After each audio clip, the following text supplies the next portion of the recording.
রহমতুল্লাহি ওবারাকাতু। ষষ্ঠ গণক বিজ্ঞপ্তিতে সম্ভাব্য শূন্য পদ জীববিজ্ঞান। তো ঢাকা, চট্টগ্রাম, রাজশাহী এই তিনটি বিভাগ মিলে পোস্ট রয়েছে 2023টি এবং বরিশাল, সিলেট, খুলনা, রংপুর এবং ময়মনসিংহ সর্বমোট পোস্ট রয়েছে 1309টি। অর্থাৎ 64টি জেলাতে মোট সম্ভাব্য শূন্যপদ রয়েছে 3332টি। এবার যারা এই পরীক্ষায় টিকেছেন ইনশাল্লাহ সবারই চাকরি হওয়ার একটা সম্ভাবনা রয়েছে, কারণ এই পদসংখ্যা কিছু বৃদ্ধি পেতে পারে। তো এখন আমি বিস্তারিত আলোচনা করব যে ঢাকা বিভাগের কোন কোন জেলাতে কতটি পদ রয়েছে।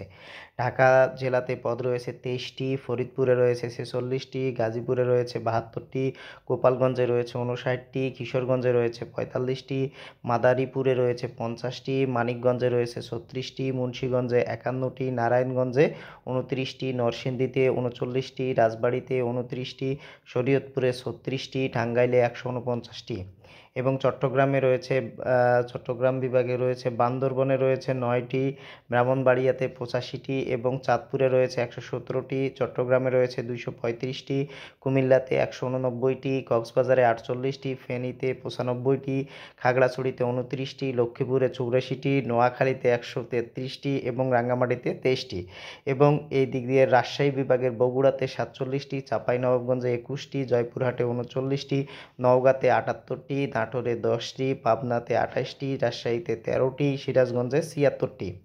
এবার বরিশাল বিভাগে বরগুনাতে রয়েছে 56টি, বরিশালে 91টি, ভোলাতে 39টি, ঝালকাঠিতে 37টি, পটুয়াখালীতে 83টি, পিরোজপুরে 69টি, হবিগঞ্জে 35টি এবং মৌলভীবাজারে 58টি, সুনামগঞ্জে 64টি, সিলেটে 114টি এবং খুলনা বিভাগের বাগেরহাটে 91টি, চুয়াডাঙ্গায় 26টি, যশোরে 54টি, ঝিনাইদহ 49টি, খুলনায় 21টি, কুষ্টিয়ায় 52টি, মাগুরায় 48টি, মেহেরপুরে 12টি, নড়াইলে 24টি, সাতক্ষীরায় 31টি এবং দিনাজপুর, রংপুর আমার জেলা 28টি, গাইবান্ধায় রয়েছে 21টি, কুড়িগ্রামে 35টি, লালমনিরহাটে 13টি, নীলফামারীতে 8টি, পঞ্চগড়ে 2টি, রংপুরে 9টি, ঠাকুরগাঁয়ে কোনো পদ ফাঁকা নেই, ময়মনসিংহে জামালপুরে 64টি, ময়মনসিংহে 46টি, নেত্রকোনায় 20টি এবং শেরপুরে 9টি।